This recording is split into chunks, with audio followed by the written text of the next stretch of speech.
हरिहर मंदिर को तोड़ के इन्होंने मस्जिद बनाई है। हम इसको हरिहर मंदिर ही कहते चले आए हैं, आज इन्होंने कब्जा कर रखा है।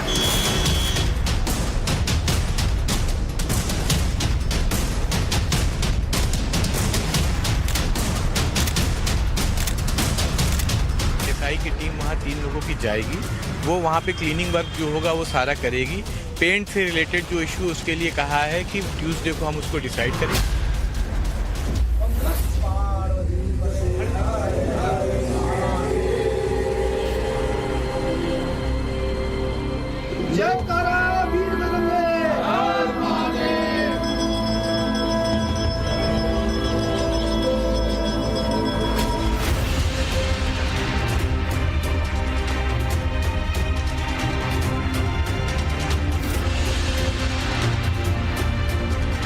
राजा ययाति ने जो यज्ञ किया वो संभल में किया, तो संभल में सभी देवता एकत्रित हुए। संभल उस समय तत्कालीन बदायूं साम्राज्य की राजधानी माना जाता था।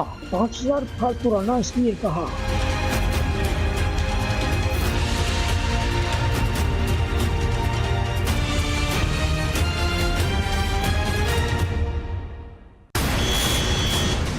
संभल के पन्ने अभी बंद नहीं हुए हैं। संभल की मिट्टी में दबे सनातनी अतीत की खोज अभी खत्म नहीं हुई। क्या इतिहास में बहुसंख्यक समाज के धार्मिक स्थलों को खंडित किया गया? क्या संभल की जामा मस्जिद बनाम हरिहर मंदिर का मुद्दा हल हो जाएगा? पहले संभल फिर संभलेश्वर, अब आगे क्या? क्योंकि इलाहाबाद हाई कोर्ट ने संभल की जामा मस्जिद इंतजामिया कमेटी की एक मांग खारिज कर दी, जिसमें वो मस्जिद की रंगाई पुताई और मरम्मत की इजाजत मांग रही थी। संभल की जामा मस्जिद को लेकर भारतीय पुरातत्व सर्वेक्षण यानी एएसआई ने अपनी स्टेटस हाईकोर्ट में पेश कर दी। अब इस रिपोर्ट में कई खुलासे हुए। भाई ये रिपोर्ट जामा मस्जिद के भीतर एक नहीं बल्कि कई बदलावों के बारे में बताती है, जिसकी वजह से मस्जिद के स्ट्रक्चर में बदलाव हुआ। एएसआई के इंस्पेक्शन में यह भी सामने आया कि मस्जिद की फर्श के टाइल्स और पत्थरों में भी बदलाव किया गया। इसके अलावा यह बात भी एएसआई ने अपनी स्टेटस रिपोर्ट में कही है कि कई जगहों पर एनामल पेंट का इस्तेमाल किया गया है, जिससे जो मूल सतह थी वो पूरी तरह से ढक गई। अब यह जानबूझकर किया गया या अनजाने में, इसके बारे में कुछ नहीं कहा गया। कोई भी ये पूछ सकता है कि क्या ऐसे बदलावों को लेकर पहले कोई इजाजत मस्जिद की इंतजामिया कमेटी ने आर्कियोलॉजिकल सर्वे ऑफ इंडिया यानी एएसआई से ली थी? क्योंकि ये तो ऐतिहासिक इमारत है, 1920 से ही एएसआई इसका संरक्षण करती रही है। सवाल यह भी कि बदलाव के बारे में इजाजत न लेने के पीछे वजह क्या है? कुछ ढकना छिपाना तो नहीं है वजह। संभल की जामा मस्जिद को लेकर एएसआई की इंस्पेक्शन रिपोर्ट गंभीर सवाल खड़े कर रही है। इलाहाबाद हाई कोर्ट के निर्देश पर एएसआई के 3 सदस्यों की कमेटी ने गुरुवार को 1.5 घंटे तक मस्जिद का निरीक्षण किया था। इसके बाद ये रिपोर्ट दी गई। रिपोर्ट अगर एक लाइन में देखें और समझें तो इसमें कहा गया है कि मस्जिद में रंगाई पुताई की अभी जरूरत नहीं है। मस्जिद में सिर्फ साफ सफाई भर की जरूरत है। लेकिन और भी कई बातें हैं जो एएसआई के रिपोर्ट की 2 लाइंस के बीच की हैं, जिसमें कई तथ्य रखे गए हैं और इन्हीं तथ्यों से जुड़ते सवाल जामा मस्जिद इंतजामिया कमेटी की मंशा पर खड़े हो रहे हैं। सवाल ये उठ रहे हैं कि क्या रंगाई पुताई मरम्मत के नाम पर पहले भी गुपचुप तरीके से कहीं जामा मस्जिद के स्ट्रक्चर में अंदरूनी बदलाव तो नहीं किया गया? कहीं ऐसा तो नहीं कि रंग रोगन कराने के पीछे मकसद उन तथ्यों को छिपाना था जो मस्जिद को लेकर किए गए एक पक्ष के दावे को सपोर्ट करते थे? क्योंकि एएसआई की इंस्पेक्शन रिपोर्ट कहती है कि मस्जिद में रिपेयर रिनोवेशन के कई काम हुए। इससे ऐतिहासिक स्मारक में बहुत कुछ बदला। फ्लोर को टाइल्स और पत्थर लगाकर ढका गया। मस्जिद के अंदर की दीवारों पर पेंट की मोटी परत मिली। सुनहरे लाल हरे पीले रंग के शार्प पेंट का इस्तेमाल हुआ। एनामल पेंट से दीवारों की असली पहचान छुपी। मस्जिद परिसर में मॉडर्न कारीगरी भी कराई गई। मस्जिद के पीछे के एक छोटे से कमरे की हालत खराब है। सीलिंग की लकड़ियां उखड़ी हुई हैं और गिरने का खतरा है। इलाहाबाद हाई कोर्ट ने भले ही रंगाई पुताई और मरम्मत पर रोक लगाई हो, लेकिन इस पर हाई कोर्ट ने मुस्लिम पक्ष से जवाब भी मांगा है, जिस पर 5 मार्च को सुनवाई होगी। हाई कोर्ट में एएसआई की रिपोर्ट के अहम बिंदुओं के बीच शुक्रवार को संभल की जामा मस्जिद में नमाजियों की भीड़ जुटी। इस मुद्दे पर हमने उनका पक्ष भी जानने की कोशिश की। संभल मस्जिद को लेकर हाईकोर्ट की तरफ से फैसला आया है कि रंग रोगन की जरूरत नहीं है, तो इस पर आप लोगों को क्या कहना है? पुताई हर साल होती है साल इसकी। हाँ, हर साल होती है। अच्छा जी हाँ। तो हर साल पुताई की जरूरत पड़ती है इस इमारत? जी हाँ, मजहबी मामला नहीं। कुएं को ढक क्यों दिया था बाद में? अब जब उसकी जरूरत नहीं है तो ढक दिया। जरूरत नहीं थी, जब जरूरत नहीं है टंकी लग गई, नल लग गए। जैसे मतलब जैसे जैसे ताउन बढ़ता जाता है, लोग मतलब मस्जिद के लिए ताउन करते हैं, उसी हिसाब से मस्जिद में काम होता है। अच्छा, तो इमारत जो है इसमें आप लोगों ने देखा पिछले 20 साल में काफी कुछ बदलता हुआ, मतलब माशाल्लाह बहुत मतलब ये ग्रिल है, जीना है, बहुत सारी चीजें हैं जो चेंज हुई है वक्त के हिसाब से। अच्छा, अंदर पेड़ पौधे भी हैं प्रांगण में? बहुत पुराने बरगद हैं। लेकिन एएसआई की इंस्पेक्शन रिपोर्ट में जो बातें निकलकर सामने आई हैं, वो मस्जिद की इंतजामिया कमेटी की मुश्किलें बढ़ा सकती है। एएसआई ने उसी का हवाला देकर कहा है, एएसआई की कंजर्वेशन एंड साइंस विंग से इसकी पड़ताल करवानी चाहिए।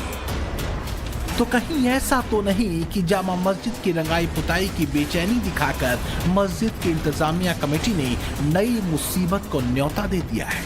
क्योंकि अगर ये बात सिद्ध होती है कि रंगाई पुताई या मरम्मत के नाम पर कुछ छिपाने और ढकने की कोशिश हुई, तो मामला अलग एंगल ले सकता है। और ये एंगल जुड़ता है इतिहास में दर्ज उन पन्नों से जिसमें संभल की जामा मस्जिद को लेकर पहले भी बहुत सारे तथ्य दर्ज हैं। इतिहास के पन्नों में जामा मस्जिद से जुड़ी बातों की ध्वनि करीब करीब एएसआई के इंस्पेक्शन रिपोर्ट जैसी ही सुनाई पड़ती है।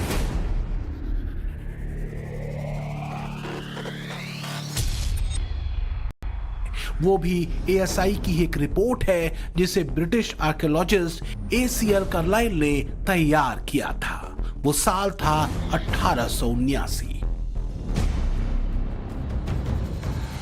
इस रिपोर्ट में बताया गया कि संभल की जामा मस्जिद का ज्यादातर हिस्सा मलबे से बनाया गया था। इसकी दीवारों और नींव में पुरानी संरचना के पत्थर, गुड़, चूना पत्थर और मिट्टी के मिश्रण से जोड़े गए थे। कार्लाइल ने उस रिपोर्ट में साफ साफ लिखा था कि ऐसा लगता है कि केंद्रीय चौकोर हिंदू मंदिर की दीवारें पत्थर से ढकी हुई बड़ी ईंटों से बनी हैं। लेकिन मुसलमानों ने दीवारों पर जो प्लास्टर चढ़ाया है उससे ये छिप जाता है वो किस सामग्री से बनी है। मैं सिर्फ इतना ही कह सकता हूं कि जहां प्लास्टर टूटा हुआ था वहां कई स्थानों की जांच करने पर मैंने पाया कि कुछ स्थानों पर पत्थर निकल आया था। मेरा मानना है कि मुसलमानों ने अधिकांश पत्थरों को उखाड़ फेंका, खासकर उन पत्थरों को जिनमें हिंदू धर्म के निशान थे। उन्होंने पत्थरों का फर्श बना दिया और मूर्तियों को नीचे की ओर मोड़ दिया।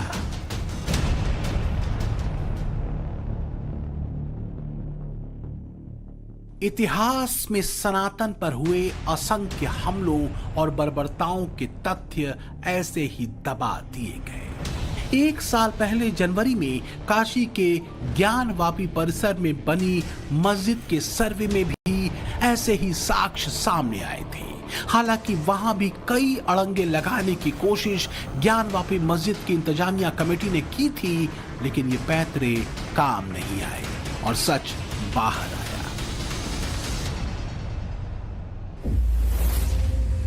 तो क्या ऐसा ही कोई सच जामा मस्जिद में गाढ़े पेंट, मोटे पत्थरों और टाइल्स के नीचे दबाया गया है?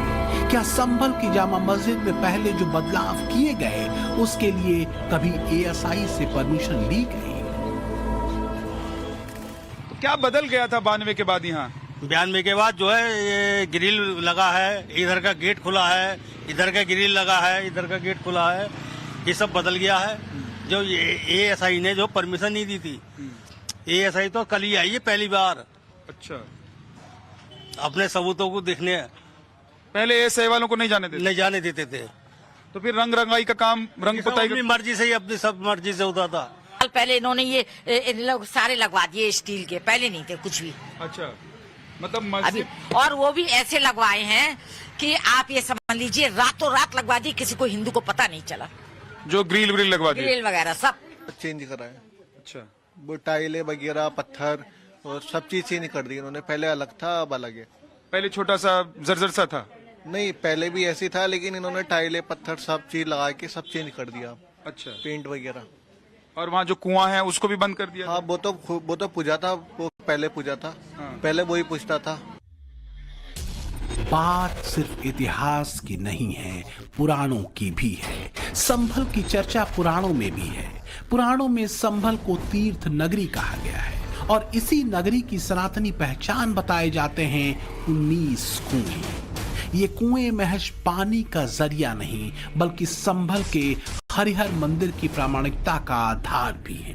प्रशासन के जरिए खोजे जा चुके इन 19 कुओं में एक का नाम मृत्युकूप है, जिसका वर्णन स्कंद पुराण में मिलता है। विमलेशदुत्तरतः कूपो वै मृत्यु संगकः अत्र स्नात्वा महाकालार्चनम सकल सिद्धिदम। इसे लेकर स्कंद पुराण में लिखा है कि विमलेश के उत्तर में मृत्यु नामक एक कुआं है, जहां स्नान करने और महाकाल की पूजा करने से सभी सिद्धियां प्राप्त होती हैं। कहते हैं कि सालों तक बंद पड़ा रहा ये मृत्युकूप हरिहर मंदिर से उत्तर की ओर है। कई सालों पुराना नक्शा भी इस पर मुहर लगाता है।